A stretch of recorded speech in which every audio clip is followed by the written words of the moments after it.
Olá e bem-vindo ao MakerBot Print, a plataforma de impressão da MakerBot.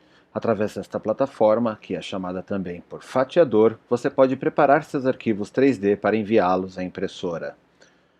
O software é bastante simples e orientado por imagens nos seus ícones para a realização do seu trabalho. No menu superior você vai encontrar as funções como Novo Projeto, Abrir um Projeto, Salvar um Projeto e Salvar um Projeto como. Falaremos destas opções mais tarde. Inserir um arquivo, abrir um arquivo de exemplo, arquivos especiais para impressoras com 2 cabeçotes da família Method, que vão utilizar o suporte, vão utilizar recursos adicionais que estas impressoras oferecem, e arquivos gerais voltados para trabalho com as impressoras da família Replicator e Sketch. Abrir um arquivo STL como montagem, ou seja, abrir múltiplos STLs fazendo eles conservarem suas posições relativas uns aos outros. Exportar um arquivo que vai estar disponível quando você tiver uma impressora selecionada, preferências dos sistemas, onde podemos escolher quais são as medidas que nós vamos trabalhar. Os STLs são arquivos que são adimensionais, então nós devemos informar o sistema que nós estamos trabalhando com arquivos que são ou em milímetros, ou em polegadas, centímetros, pés. São várias as medidas. No Brasil, a maior convenção de arquivos é em milímetros. Se você está utilizando uma máquina mais antiga, você também pode diminuir a qualidade dos gráficos para que você tenha um resultado, uma performance melhor do seu equipamento. Se os seus arquivos STL tiverem cores, eles poderão ser demonstrados mantendo essa opção preservar fidelidade de cores. Lembrando que a MakerBot, por padrão, utiliza apenas uma única cor por vez, o que não te impede de pausar o trabalho, trocar o filamento e adicionar novas cores. Em avisos do sistema, nós podemos fazer o trabalho de desabilitar alertas. Infelizmente, essa opção não está disponível porque ele não sabe qual é a máquina que nós estamos trabalhando ainda. Visões e manipulação do arquivo, nós escolhemos o comportamento dos botões do mouse. E, finalmente, em privacidade, se nós queremos mandar dados anônimos para melhorias do software através de um envio silencioso e no background. Além dessa opção que nós vimos no menu File, nós também temos Print from .makerbot. .makerbot é o equivalente ao G-Code, são as instruções que vão fazer a impressora depositar a peça da maneira que você escolheu. Nós vamos falar um pouco mais sobre isso daqui para frente. Nós temos no menu Edit as funções padrões, fazer e refazer, que também podem ser acessadas com Ctrl Z. Copiar, colar, selecionar tudo. No Mac nós usamos a tecla Command, mas no Windows você terá as mesmas opções com as teclas Ctrl. Funções naturais do sistema, que podem estar disponíveis ou não, dependendo do seu sistema operacional. Visualização, onde nós podemos ver nosso objeto por vistas pré-definidas. E no menu Ajuda, buscar por updates, acessar a página de suporte e verificar a versão que nós estamos utilizando. A versão mais atual é a 4.10.1.794. No Mac nós ainda temos a opção Encerrar junto ao ícone do sistema MakerBot Print. Antes de podermos fazer qualquer coisa com as opções da direita, nós devemos selecionar qual impressora estamos trabalhando. Ao ampliar aqui na seta superior, nós podemos ver as impressoras que eu já tenho cadastradas na minha máquina. Se o seu usuário não tiver nenhuma impressora disponível, você poderá enxergar alguma máquina na rede para se adicionar, com o símbolo de uma nuvem onde está um pendrive, ou o símbolo de um cabo USB se sua impressora estiver conectada via USB ao seu equipamento neste momento. Se nenhuma impressora estiver disponível, você pode usar tanto a opção do sinal de mais no canto inferior direito, quanto Add a Printer no canto superior direito. Neste momento, vou adicionar uma impressora. Se você já tiver sua impressora conectada à internet, você pode checar nela, através do painel da impressora, qual é o IP e adicioná-la se a sua impressora e seu sistema operacional estiverem na mesma rede apenas, Wi-Fi, Vamos dizer que sua empresa dispõe de redes corporativas e redes visitantes. Se o seu laptop ou computador estiver na rede corporativa e a impressora na rede visitante, os IPs não estarão visíveis aqui. Você não vai poder conectar-se a ela através do IP. De qualquer forma, eu vou adicionar uma impressora não conectada nesse momento, que vai me permitir apenas exportar arquivos. Vou adicionar uma Replicator Plus e ela já aparece aqui com a função Export Only. Uma vez que essa impressora está selecionada, você verá que ela está offline na parte inferior e o botão que de outra forma seria Print estaria visível agora apenas como Export. Ele também não está clicável porque não há nenhum objeto na bandeja do sistema. Para fins educacionais, vou adicionar um arquivo da memória da própria máquina. Então vou aqui em inserir uma peça de exemplo e eu vou adicionar aqui a minha peça favorita, Nut and Bolt. É um conjunto de porca e parafuso muito útil para validar a precisão da impressora. Com o arquivo selecionado, ao clicar nele, você observa que ele fica com um contorno, ele fica highlighted, destacado. Usando o mouse eu posso fazer as opções de zoom através do scroll central do mouse, tanto para aproximar-me quanto afastar-me. Com o botão direito do mouse eu faço a giração da bandeja e com o botão esquerdo eu posso arrastar o meu objeto se eu clicar sobre o objeto e manter o botão clicado enquanto eu arrasto a peça pela bandeja. Aqui eu tenho a visão do meu modelo. Se meu modelo já estiver fatiado, eu posso alternar entre a visão do modelo e a visão das camadas. Eu tenho um botão para fazer a estimativa de tempo de impressão e pré-visualização das camadas. Em informação do modelo, eu digo qual é a escala que eu estou trabalhando. Se o seu modelo aparecer muito pequeno ou demasiado grande na tela, pode ser que eu esteja usando a escala errada. Lembrando que essa escala vem automaticamente conforme aquela que eu selecionei em File e System Preferences. Na engrenagem do sistema, eu posso escolher os métodos de impressão que eu gostaria.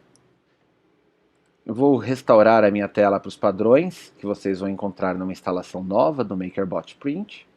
E esta é a tela que vocês verão normalmente de uma instalação nova do software. Onde eu posso dizer qual é o Smart Extruder que está lá na impressora.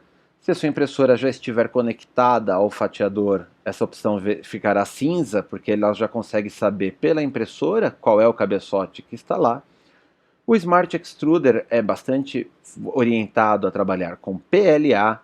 O Tough Smart Extruder é orientado a trabalhar com o PLA Tough, uma forma de PLA reforçado para se tornar mais elástico, menos quebradiço, e um equivalente mecânico àquilo que o ABS oferece, sem as desvantagens do ABS, que são alto índice de empenamento, dificuldade de impressão e de conservar as medidas. Geralmente as impressoras da MakerBot usam por padrão o Smart Extruder.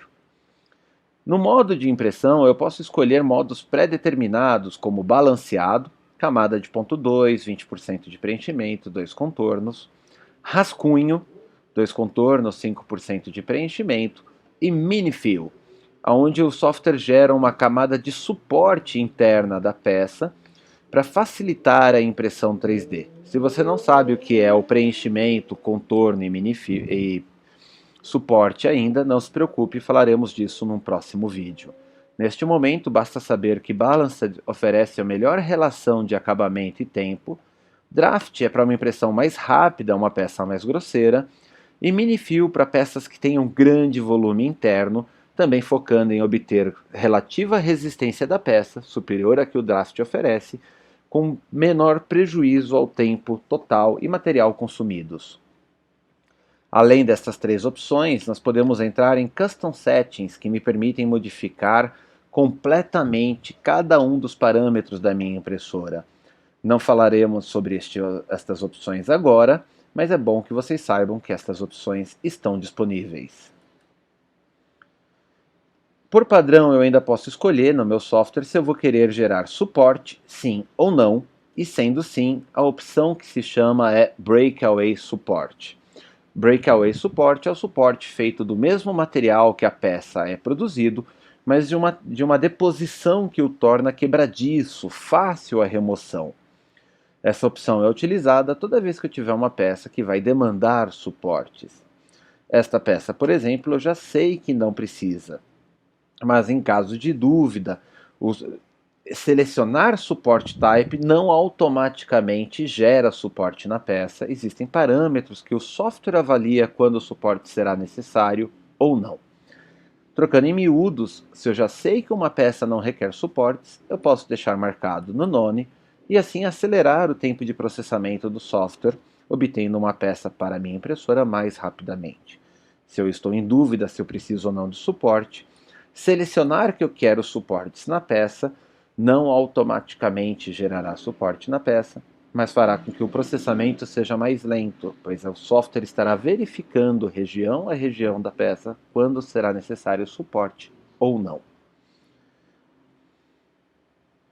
Aqui em ordenação eu posso colocar diversos objetos na minha bandeja, posso mover os meus objetos pela bandeja.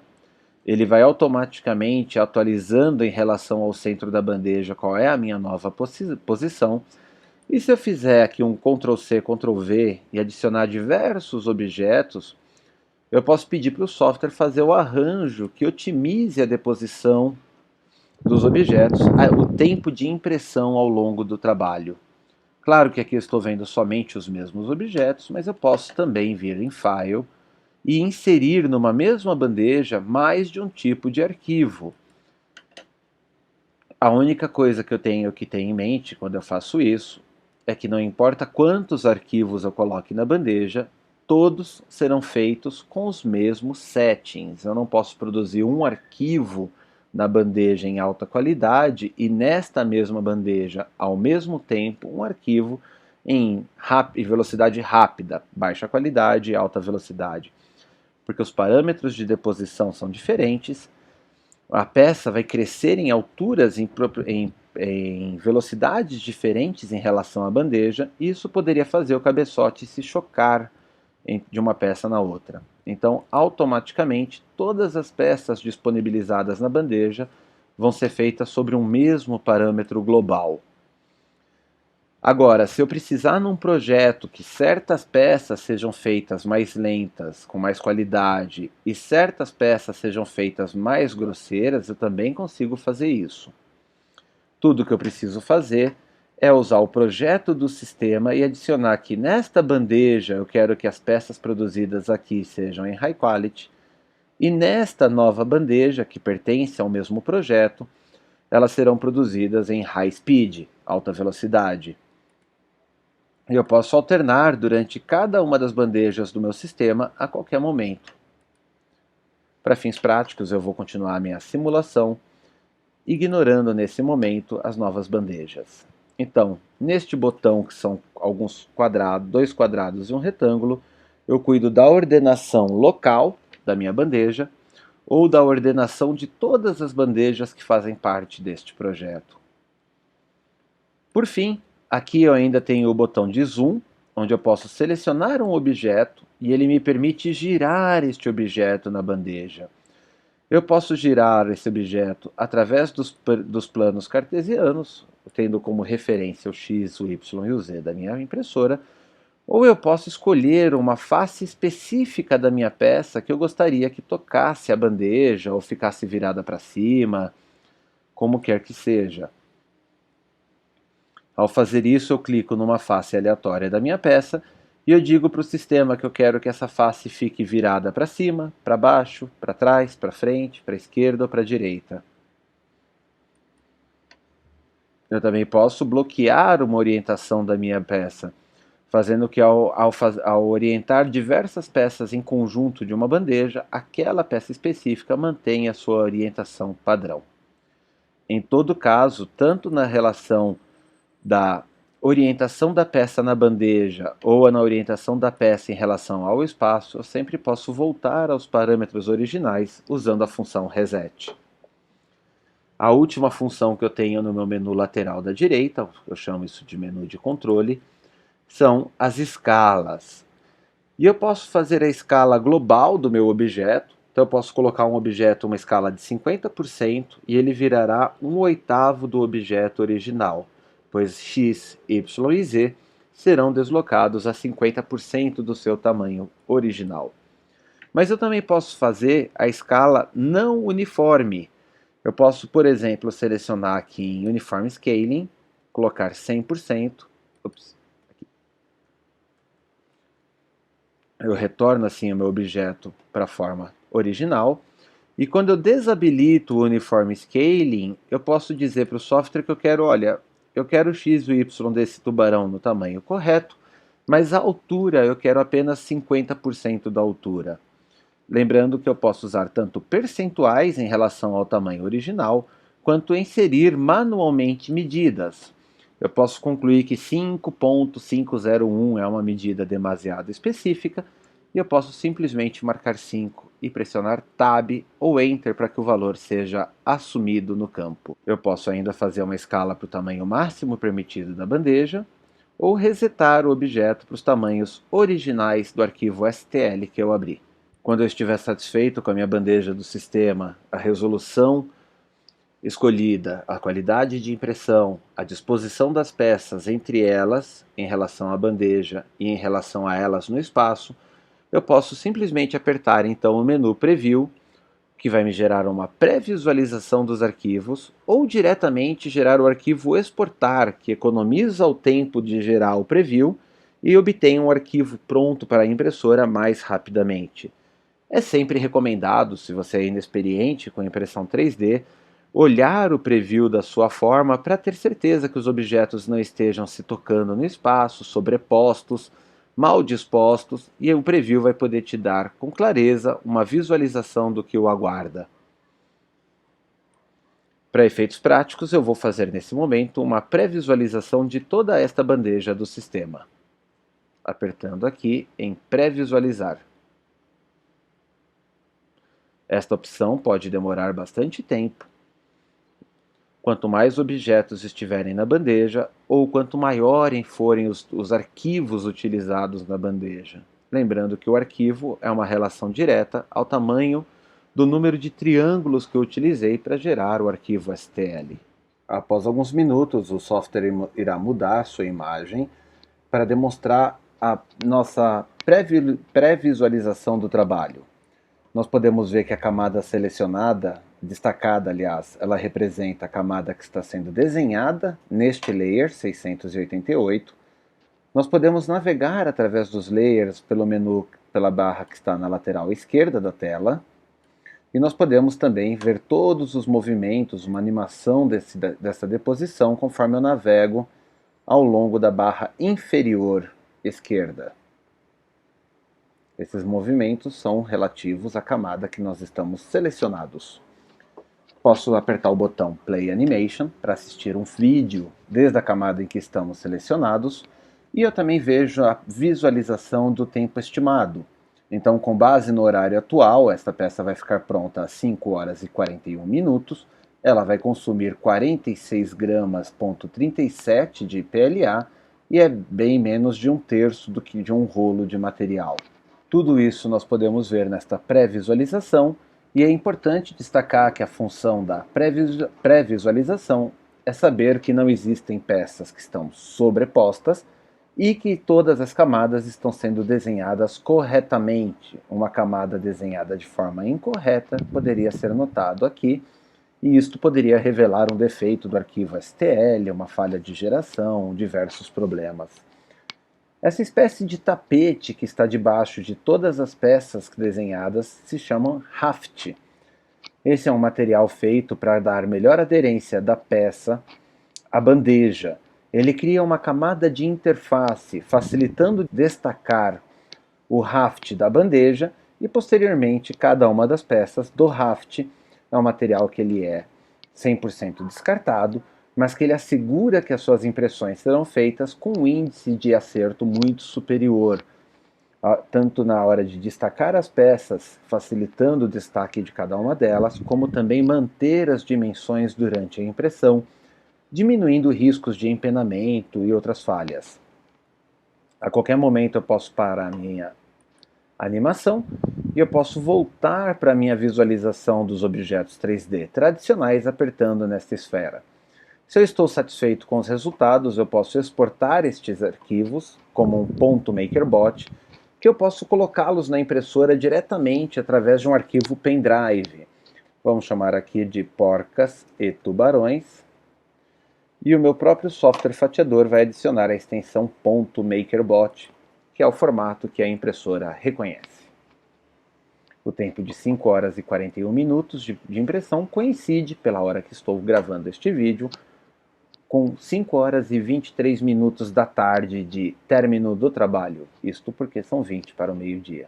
Toda vez que eu tiver diversos arquivos e a disposição da impressão for importante, eu ainda posso salvar um projeto para garantir que a próxima vez que eu abra este projeto, os arquivos estarão mantidos em suas posições, porcas e tubarões, e este será o meu projeto, que vai manter a posição destes arquivos relativos uns aos outros e a eles no espaço. Próxima vez que eu quiser abrir, ao invés de ter que abrir individualmente cada um dos arquivos e colocá-los na bandeja, posso simplesmente abrir o meu projeto. Convém agregar que no Macintosh, na Apple, eu consigo abrir apenas os formatos STL, enquanto no Windows, que é mais tradicionalmente utilizado em engenharias, eu consigo abrir diretamente arquivos CAD, SolidWorks, SolidEdge, ProE, NX, CATIA, Inventor, OBJ, STEP, AIGES, mas no Mac e na versão web eu estou limitado a abrir apenas os arquivos STL. Aqui eu tenho alguns menus que me levam para o site da MakerBot, tanto o Thingiverse, nossa rede social de arquivos 3D, MakerBot Store, que é a nossa plataforma de compras para filamentos e acessórios, indisponível no Brasil, e o Learning and Support, que é a nossa página de aprendizado para usuários novos, em inglês exclusivamente. Obrigado e até o próximo vídeo.